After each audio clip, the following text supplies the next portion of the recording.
Hey guys, आज मैं explain करने वाला हूँ डॉक्टर स्लम सीजन 1 के एपिसोड नंबर 4 को। अगर आपने पिछले एपिसोड नहीं देखे हैं तो लिंक आपको डिस्क्रिप्शन में मिल जाएगा। एपिसोड की शुरुआत में भी पास्ट के सीन को देखते हैं जो कि नेउल का होता है। यहाँ पर नेउल हमको बता रही होती है कि मेरे स्कूल के दिनों में मेरा कोई दोस्त नहीं था। यहाँ पर ये लड़की आपस में कह रही होती है कि चलो खाना खाने के लिए चलते हैं, बाद में हम गेम खेलेंगे। लेकिन यहाँ पर नेउल कह रही होती है कि मैं ऐसा नहीं करना चाहिए, चलो इसके बजाय हम पढ़ाई करते हैं। बाद में नेउल यहाँ पर पढ़ने लगती है, लेकिन ये लड़कियां चली जाती है। इसलिए नेउल कह रही है कि मेरा कोई दोस्त नहीं है। नेउल बाद में बता रही होती है कि मेरी फैमिली की मुझसे उम्मीदें बढ़ने लगी, इसलिए मैं और भी ज्यादा मेहनत करने लगी और पढ़ाई करने लगी। और साथ में मेरे पिता, जो कि मेरे रिपोर्ट कार्ड को देखकर खुश हो जाते थे, उनके लिए भी मैं ऐसा करने लगी। लेकिन मेरे पास मेरा एक दोस्त है। पर रेड में नेउल यहाँ पर जियोंगू की ओर देख रही होती है। जियोंगू भी नेउल की ओर देखता है। ये दोनों अभी भी बीच के पास होते हैं। जियोंगू ने अगर कुछ लिख दिया था, लेकिन नेउल इसको मिटाना चाहती है। लेकिन जियोंगू उसको ऐसा नहीं करने देता और कह रहा था कि यह चीज भी याद के रूप में हमारे पास रहेगी। जियोंगू बाद में नेउल को ऐसे ले जाता है। हालांकि बाद में भी यहाँ पे ये देखते हैं कि जियोंगू ने क्या लिखा था। जियोंगू ने यहाँ पर लिखा हुआ था कि अप्रैल 2023 में मैं और नेउल फ्रेंड बन गए। बाद में दोनों एक छोटे से रेस्टोरेंट में आते हैं और खाने के लिए ऑर्डर करते हैं। नेउल पहले कॉपी दिखाती है और कहती है कि मैंने जो एविडेंस प्राप्त किया था उसकी मैंने कॉपी पहले निकाल ली थी ताकि तुम पढ़ सको, तुम इसको ले लो। बाद में जियोंगू इसको देख रहा था। नेउल प्रवासी ले रही होती है। जियोंगू इसे कहता है कि शायद तुमने आराम नहीं किया। नेउल यहाँ पर कह रही होती है कि मैं 3 रातें जगी थी, तब मुझे एविडेंस मिला था। जियोंगू कह रहा था कि तुम सच कह रही हो, फिर तो तुम्हें सोना चाहिए। नेउल बाद में कह रही होती है मेरा फोन भी डाउन हो गया है। जियोंगू कह रहा था लो फोन मुझे दो, शायद यहाँ पर कोई चार्जर मिल सकता है। जियोंगू बाद में चार्जर देखने के लिए जाता है, लेकिन यहाँ पर कोई चार्जर नहीं होता। बाद में वापिस आता है तभी यहाँ पर यह देख लेता है कि यहाँ पर नेउल सोई हुई थी। ये आंटी भी और खाना लेकर आ जाती है, लेकिन जियोंगू कह रहा था कि अभी इसको सोना है, हम ये खाना बाद में खा लेंगे, इसलिए इसको 1-2 घंटे के लिए सोने दो। बाद में आंटी भी इसकी बात मान लेती है। जियोंगू भी अंदर आ जाता है और कॉपी को देख रहा था।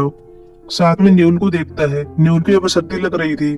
जियोंगू अपनी जैकेट को उतारता है, लेकिन बाद में कह रहा था कि मैं क्या कर रहा हूँ। लेकिन फिर कहता है कि मैं इसका दोस्त हूँ, इसके लिए तो कर ही सकता हूँ। बाद में जियोंगू नेउल के पास आता है। जैसे ही जैकेट इसके ऊपर रखने वाला था, नेउल इसके ऊपर गिर जाती है। जियोंगू बाद में कुछ भी नहीं कर पाता। अगले सीन में बाहर देखते हैं कि यहाँ पर कस्टमर आए हुए थे और अंदर ये दोनों सोए हुए थे। बाद में अचानक से खड़े होते हैं। नेउल कहती कि मैं कब सोई थी। जियोंगू भी यहाँ पर कह रहा था कि मुझे भी नहीं पता कि मैं कब सोया था। बाद में दोनों बाहर आते हैं। नेउल यहाँ पर जियोंगू की ओर देख रही होती है। जियोंगू फोन पर बात कर रहा था और थोड़ा परेशान था। यहाँ पर नेउल इसके पास आती और कहती क्या हुआ है। यहाँ पर जियोंगू कहता है कि कोई बड़ी बात नहीं है, अब मेरा क्लिनिक बिक रहा है। बाद में दोनों कॉफी पी रहे थे और ताजी हवा ले रहे थे। यहाँ पर नेउल पहले जियोंगू से कह रही होती है कि तुमने पैसे कमाने के लिए कड़ी मेहनत की थी, लेकिन वो सारा पैसा जा रहा है।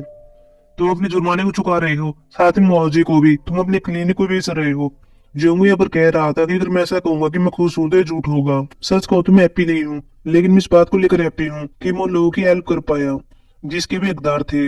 अगले सीन में नेउल की फैमिली को दिखाया जाता है। यहाँ पर बादा कह रहा होता है कि नेउल की कार की चाबियां कहाँ पर है। वॉल्चून यहाँ पर कह रही होती है कि वो बाहर चली गई है। उसने मुझसे कहा कि वो अपने दोस्त के साथ बाहर जा रही है और वे सनराइज देखने वाले हैं।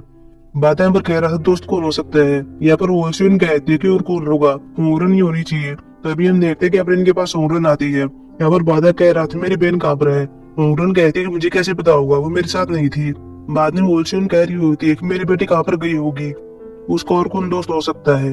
वो सुनने पर रोजा परेशान हो रही होती है और साथ में कह रही होती है कि मेरी बेटी को डिप्रेशन था। बाद में बाहर आते हैं और यहाँ पर नेउल होती है, साथ में जियोंगू होता है। दोनों गाड़ी से बाहर आते हैं। होंगरन को यहाँ पर पता चलता है कि जियोंगू वही लड़का है जो कि ऊपर वाले रूम में रह रहा है। वो यहाँ पर यह कह देती है कि यह तो वही लड़का है जो कि तुम्हारा पहला प्यार था। नेउल कहती है तुम कैसी बात कर रही हो।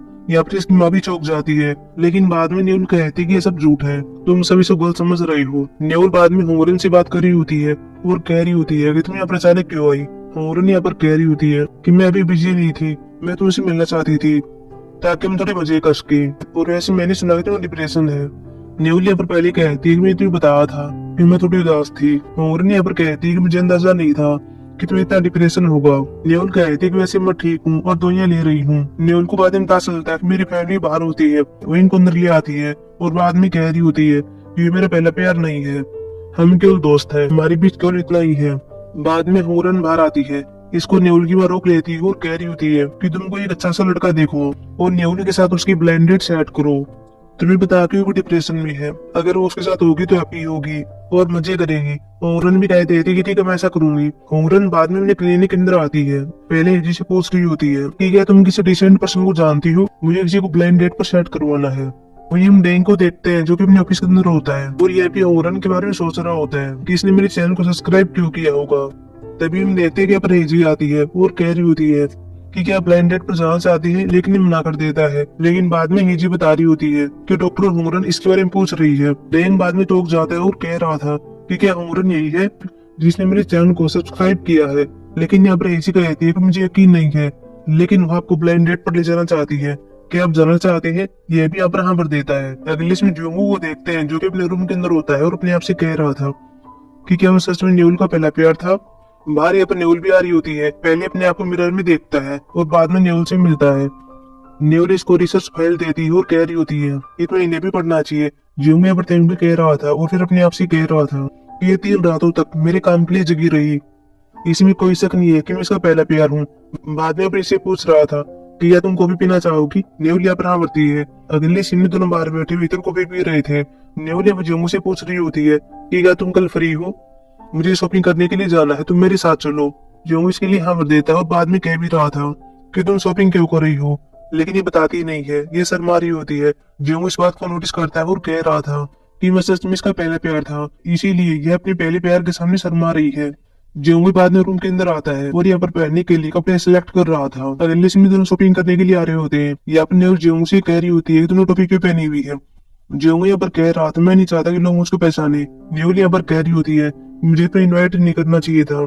जोंगू यहाँ पर कहता कि मेरे बारे में नहीं है, ये तुम्हारे बारे में है, मैं नहीं चाहता तुम शर्मिंदगी फील हो। लेकिन न्यूल कहती मैं ठीक हूँ, तुम टोपी को उतारो, लेकिन ये नहीं उतारता।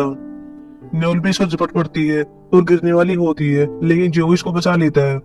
बाद में दोनों दूर होते हैं और यहाँ पर न्यूल कह रही होती है कि तुम्हारा थैंक यू, तुमने उसको बचा लिया। फिर दोनों स्टोर के अंदर आते हैं। न्यूल यहाँ पर ड्रेस को देख रही होती है और जोंगू से कह रही होती है कि तुम्हें कौन सी अच्छी लगती है। जोंगू बता देता है।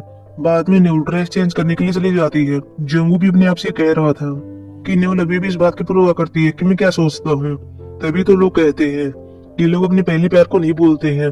तभी न्यूल ड्रेस पहनकर बाहर आती है और यहाँ पर जोंगू से कह रही होती है कि मैं कैसी लग रही हूँ। जोंगू यहाँ पर कहता है तुम सुंदर लग रही हो। न्यूल बाद में से कहती है कि तुम शर्मा क्यों रही हो, क्या ये उस बात से तो नहीं है कि मैं गिरने वाली थी लेकिन तुमने उसको बचा लिया। जोंगू यहाँ पर कह रहा था कोई बड़ी बात नहीं है। न्यूल यहाँ पर कहती है कि पहले मैं सरप्राइज हो गई थी, मुझे लगा कि तुम पहले जैसी हो गई, लेकिन अब तुम मैच्योर हो गई हो। तुम्हें इंसिडेंट तो याद ही होगा कि तुमने मेरी कलाइयां तोड़ दी थी जब मैं तुम्हारे स्कूल के अंदर ट्रांसफर हुई थी। जोंगू यहाँ पर कहता कि मुझे याद है। बाद में भी आप ये सीन देखते भी हैं जहाँ सभी बच्चे क्लास के अंदर होते हैं और यहाँ पर न्यूल पढ़ रही होती है, लेकिन ऊपर पंखा चल रहा होता है जो कि आवाजें कर रहा होता है। न्यूल भी सीट पर खड़ी हो जाती है और यहाँ पर पंखे को टच करी होती है। जोंगू पास में बैठा हुआ था और ये सब देख रहा था और कह रहा था कि न्यूल ये सब क्यों कर रही है, पंखा इतनी आवाज भी नहीं कर रहा है। तभी यहाँ पर न्यूल गिरने वाली होती है, लेकिन जोंगू उसको बचा लेता है। सभी बच्चे चिल्ला रहे थे डेट करो, लेकिन तभी जोंगू न्यूल को नीचे छोड़ देता है और न्यूल की कलाई में मेमोस आ जाती है। अगले सीन में सभी बच्चे क्लास के अंदर होते हैं। यहाँ पर न्यूल भी होती है। न्यूल के मुंह में पेन होता है और लिख रही होती है और हाथों पर पट्टियां बांधी हुई थी। यहाँ पर जोंगू के दोस्त इससे कह रहे होते हैं कि तुमने शायद जानबूझकर किया होगा क्योंकि पढ़ाई में तुमसे बेहतर थी। लेकिन जोंगू कह रहा था मैं सब क्यों करूंगा। शाम को न्यूल स्कूल से आ रही होती है और इसके नोट्स नीचे गिर जाते हैं, लेकिन जोंगू पास में होता है, इसकी हेल्प करता है और नोट्स को उठाता है और कह रहा था कि तुम्हारी कलाइयां ठीक नहीं है, तुम्हें डॉक्टर को दिखाना चाहिए। लेकिन न्यूल कहती कि मैं ठीक हूँ, यह सिर्फ नोच है। जोंगू बाद में न्यूल को अपने नोट्स दे रहा था और कह रहा था कि मैंने तुम्हारे लिए बनाई है, मुझे टीचर से परमिशन मिल गई है, तुम इसका यूज कर सकती हो। जब तक तुम्हारी कलाइयां ठीक नहीं हो जाती मैं तुम्हारी हेल्प करूंगा। जोंगू बाद में न्यूल के बैग में नोट्स डालता है और उसका बैग भी ले लेता है और फिर साथ में चलने के लिए कह रहा था। न्यूल भी यहाँ पर स्माइल कर रही होती है। रियलिटी में न्यूल होती है, साथ में जोंगू होता है। न्यूल या जोंगू से कह रही होती है कि तुमने मेरी कलाई पर चोट पहुंचाई, लेकिन तुमने मेरे नोट्स को तैयार कर दिया और मेरी हेल्प भी की, तभी मुझे पता चला कि तुम दयालु हो। जोंगू भी अपने आप से कह रहा था कि इस वजह से तुम्हें मुझे प्यार हो गया। न्यूल बाद में जोंगू से कह रही होती है कि मुझे पता चला कि मैं तुम पर इतना भरोसा क्यों करती हूँ, क्योंकि तुम मुसीबत में भी अपने बारे में नहीं सोचते, तुम बहुत ही थॉटफुल हो और दूसरों की परवाह करते हो। सच कहो तो मुझे तुम्हें कुछ कहना है। जोंगू को भी लगता है कि शायद ये मैं कहने वाली है जो कि मैं सोच रहा हूँ, लेकिन ऐसा नहीं था। न्यूल यहाँ पर कह देती है कि मैं कल ब्लाइंड डेट पर जाने वाली हूँ। ये ऐसा अचानक से हो गया था। होटल ने सब पहले तैयारी कर ली थी, हालांकि मुझको पता नहीं था कि शॉपिंग कैसे की जाती है और ड्रेस को कैसे सिलेक्ट किया जाता है। इसलिए मैं तुम्हें पहले नहीं बता पाई, मैं बहुत ही शर्मा रही थी। मैंने इंटरनेट पर देखा था कि अगर आपको ऐसे काम करने नहीं आते हैं तो आपको अपने फ्रेंड से हेल्प लेनी चाहिए, और मेरे फ्रेंड तुम ही हो, इसलिए मैं तुमको शॉपिंग पर लेकर आई थी। जियोंगो यहाँ पर कह रहा था कि मैं तो डेट पर जाना पसंद नहीं था। न्यूल यहाँ पर कहती कि हाँ सही था, लेकिन हमने साथ में मुझे मजे किए थे, इसलिए मैं डेट भी करना चाहती हूँ। रात को जियोंगो अपने रूम के अंदर रहा था और अपने आप से कह रहा था कि ये सब अच्छा ही हुआ था।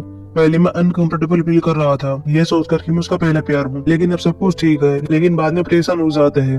अगले दिन में जॉगिंग के लिए आया हुआ था और बाद में उसको नेउल दिखती है और इसे कह रहा था कि क्या तुम डेट पर जा रही हो। नेउल कहती तुम्हें कैसे पता चला। जियोंगो यहाँ पर कह रहा था कि तुम्हारे चेहरे से मैं बता सकता हूँ। फिर यहाँ पर जियोंगो कह रहा था कि मेल क्या करता है, मेरा मतलब है कि वो लड़का क्या करता है। नेउल यहाँ पर कहती है कि वे प्लास्टिक सर्जन है। जियोंगो कहता है कि मुझे लगता है कि वो एक अच्छा लड़का होगा। नेउल भी कहती है कि मुझे भी ऐसे ही लगता है। बाद में नेउल चली जाती है और अगली सीन में डेट पर होती है, और डेट पर हम यहाँ पर यह देखते हैं कि लड़का डेंग होता है। डेंग पहले अपने बारे में बात करता है और बाद में यूट्यूब चैनल के बारे में बात करने लगता है। यहाँ पर डेंग को ऐसा लग रहा था कि जो मेरे सामने बैठी हुई है वह होंगरन है, इसलिए वो बार बार नेउल से पूछ रहा था कि होंगरन को क्या पसंद है। यहाँ पर नेउल भी बता देती है कि उसको क्या पसंद है।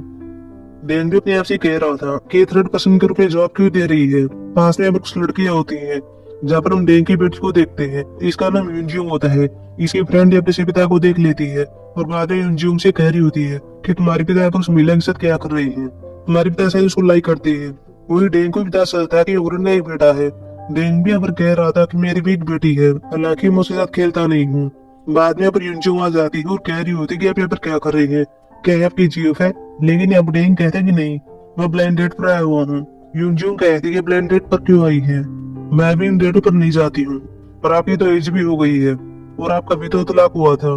डेन यहाँ पर कहता है कि अभी तलाक कब हुआ था, उसको 4 साल हो गए हैं और मैं तलाक नहीं लेना चाहता था, आगे चलकर तुम्हारा भी तलाक हो सकता है। यूनजून यहाँ पर कहती है कि क्या आप मुझको शराब दे रहे हैं। यूनजून भी बाद में चली जाती है। डेन भी नेउल से कह रहा था कि मैं तुमसे बाद में मिलूंगा होंगरन, लेकिन यहाँ पर नेउल कहती है कि मैं होंगरन नहीं हूँ, मेरा नाम नेउल है। कुछ टाइम बाद यहाँ पर होंगरन आती है और ये अपने नेउल से कहती है कि तुम्हारी डेट कैसी गई और वो लड़का कैसा था। नेउल यहाँ पर कहते हैं तुम उससे पूछ लो, वह सिर्फ तुम्हारे बारे में बात कर रहा था कि तुम्हें क्या पसंद है और तुम क्या करती हो। होंगरन बाद में कह रही होती है चलो खाने के लिए चलते हैं, आज मैं भी करूंगी। नेउल भी खबर देती है, लेकिन तभी होंगरन के पास कॉल आती है और इसको यहाँ से जाना पड़ता है। वो यहाँ वॉल्चून को देखते हैं जो कि अपने घर पर होती है और यह भी नेउल की परवाह करी होती है कि डेट कैसी गई होगी। तभी इसके पास नेउल के आंटी का कॉल आता है और कह रही होती है कि हम किसी काम के लिए सिविल में आए थे, लेकिन हमको यहाँ पर यह पता चला कि नेउल को अस्पताल से बाहर निकाल दिया गया है, उसने अपनी नौकरी को छोड़ दिया है। उसने ऐसा क्यों किया, हम तुम्हारे पास आ रहे हैं। हालांकि वॉल्चून ऐसा न करने के लिए मना करी होती है, लेकिन फोन पहले कट हो चुका था। अगले सीन में नेउल को देखते हैं जो कि घर पर आ रही होती है, लेकिन तभी यहाँ पर यह देख लेती है कि मेरे सामने से जियोंगू जा रहा था, वो इसको बोल लेती है, लेकिन ये नोटिस नहीं करता। न्यूल बाद में इसके पास आती है और कह रही होती है कि तुम जरा भी पोलाइट नहीं हो, तुमने मेरा वेलकम भी नहीं किया और मुझे यह भी नहीं पूछा कि मेरी डेट कैसी रही। जियोंगू यहाँ पर कह रहा था कि मैं जाने के लिए कोरियस नहीं हूँ। न्यूल बाद में कहती है कि मेरी डेट फ्लॉप हो गई है। जियोंगू बाद में पूछ रहा था कि ऐसा क्यों हुआ। वही हम न्यूल के आंटी को देखते हैं जो कि खाना खा रही होती है, साथ में वॉशरूम भी होती है। न्यूल की आंटी भी न्यूल की बुराई कर रही होती है कि उसे नौकरी नहीं छोड़नी चाहिए थी, अब वो पादा की तरह बेरोजगार हो गई है और घर पर बैठ गई है। उसने नौकरी छोड़ी क्यों, अब उसे कोई शादी भी नहीं करेगा, क्योंकि वैसे ही है। यहाँ पर वॉल्चन भी कह रही होती है कि मेरी बेटी में क्या कमी है, और वह अभी डेट पर गई हुई है और लड़का एक प्लास्टिक सर्जन है और अब न्यूल की शादी होने वाली है, इसीलिए उसने नौकरी को छोड़ दिया है। बाद में न्यूल को देख लेते हैं और कह रही होती है कि न्यूल एक लड़के के साथ है। ये आंटियां बाद में इनके पास आती हैं और यहाँ पर जियोंगू से कह रही होती है कि क्या तुम प्लास्टिक सर्जन हो, यहाँ पर यहाँ मरता है। बाद में आंटियां कह रही होती हैं कि वॉल्चन से ही कह रही थी। बाद में इनको अंदर ले आते हैं और इन दोनों की शादी बारे में बात कर रही थी। न्यूल यहाँ पर कहती है शादी कौन करने वाला है, हम सिर्फ दोस्त हैं। आंटी कहती है तुम्हारी मैं ऐसा कह रही थी। न्यूल यहाँ पर कहती है कि मैं डेट पर गई थी और वह एक प्लास्टिक सर्जन था, लेकिन बात नहीं बनी। आंटी बाद में कहती है तुम्हारी मैं झूठ बोल रही थी कि तुम्हारी शादी होने वाली है। बाद में जियोंगू से कह रही थी तुमने झूठ क्यों बोला कि तुम प्लास्टिक सर्जन हो। जियोंगू यहाँ पर कहता है कि मैं प्लास्टिक सर्जन हूँ। आंटी बाद में कह रही होती है कि तुम्हें हमारी प्लास्टिक सर्जरी करनी होगी, क्या तुम तो छूट कर सकती हो। जियोंगू भी यहाँ पर कमियां निकाल रहा होता है, जिसको देखकर वॉल्चन खुश होती है, साथ में न्यूल भी। ये आंटी अगर गुस्से में आ जाती है। न्यूल बाद में कह रही होती है कि यह तो प्लास्टिक सर्जन है, इसको तो सब पता है, तुम्हें बाहर से तो सुंदर होना ही चाहिए, तुम्हें अंदर से भी सुंदर होना चाहिए। एक आंटी बाद में कह रही होती है कि यह चीज तुम्हारे लिए अच्छी होनी चाहिए, इसीलिए तुम्हारी अस्पताल ने तुमको छोड़ दिया। न्यूल बाद में अपने रूम के अंदर आती है और परेशान होती है। वही जोंगू भी अपने रूम के अंदर होता है और यहाँ पर न्यूल आती है और शराब पीने के लिए कह रही होती है। बाद में दोनों शराब पीती है। यहाँ पर न्यूल कह रही होती है कि मैं बहुत ही अनलकी हूँ, डेट के लिए मैंने सब कुछ तैयारी की थी लेकिन सब कुछ वेस्ट हो गया। एक ऐसे लड़के से मिली जिसके पहले से एक बेटी है। अभी तो यहाँ पर कंपटीशन कर रहे होते हैं कि कौन ज्यादा शराब पिएगा। न्यूल यहाँ पर कहती है मुझे क्या करना चाहिए, मैं बहुत ही उदास हूँ। लेकिन क्या मैं उदास नहीं हो सकती? जोंगू यहाँ पर कहता क्या तुम उदास हो सकती हो और लोगों के बारे में सोचो, तुम जो चाहो वही करो। न्यूल भी कहती है कि हाँ तुम ठीक कह रहे हो, लेकिन अब मुझे पता नहीं है कि मुझे क्या करना है, मैं बेरोजगार हो गई हूँ। जोंगू कह रहा था कि तुम्हें डॉक्टरों की साइट पर अपने बायोडाटा को सबमिट करना चाहिए। न्यूल भी इसके लिए हाँ भर देती है।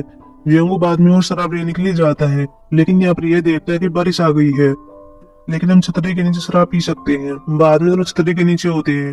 यहाँ पर न्यूल जोंगू से कह रही होती है तुम कब सोने वाले हो। जोंगू कह रहा था कि तुम्हारे सोने के बाद। न्यूल बाद में जोंगू के कंधे पर सिर रखकर सो जाती है। जोंगू भी न्यूल को देख रहा था और फिर कह रहा था कि मुझे इसके बारे में नहीं सोचना चाहिए। अगली सुबह न्यूल अपने रूम के अंदर होती है। इसके पास एक कॉल आती है और बाद में भागते हुए जोंगू के पास आती है और कह रही होती है कि कल मैं नशे में थी और मैंने हवाबोन के एक मेडिकल सेंटर में अपना बायोडाटा भेज दिया। जोंगू भी अप्रेसर रहा था और कह रहा था कि क्या तुमने इतनी दूर भेज दिया है। न्यूल बाद में हाँ भरती है और कह रही होती है कि वे मुझे इंटरव्यू के लिए बुला रहे हैं, अब मुझे क्या करना चाहिए। जोंगू बाद में न्यूल से कह रहा था कि तुम क्या करने वाली हो, तुम्हारी क्या प्लानिंग है, वेज का बहुत ही दूर है, तुम वहां पर किसी को जानती भी नहीं होगी, तुम्हारे लिए बहुत ही कठिन होने वाला है। न्यूल कहती है मुझे पता नहीं क्या करना है। जोंगू बाद में कह रहा था कि तुम इंटरव्यू के लिए जाना चाहिए, मुझे पता है कि तुम जहाँ भी जाओगी वहां पर अच्छा करोगी। बाद में न्यूल भी स्माइल कर रही होती है। न्यूल बाद में अपनी फैमिली को बता देती है कि मैं इंटरव्यू के लिए कहाँ पर जा रही हूँ। हालांकि अब रोशन रो रही होती है और कह रही होती है कि ऐसे मेरी जैसे हुआ है, क्योंकि मैंने न्यूल के आंटी को कह दिया था कि वो शादी करने जा रही है, इसलिए आंटी ने जो कुछ भी कहा था न्यूल उसी जैसे ही ये सब कर रही है। अगली सुबह देखते हैं जब न्यूल जा रही होती है, इसकी माँ स्कूल द बेस्ट कह रही होती है। न्यूल भी जोंगू के रूम की ओर देखती है और अपने आप से कह रही होती है कि वो कैसा दोस्त है, उसने मुझको ऑल द बेस्ट भी नहीं कहा।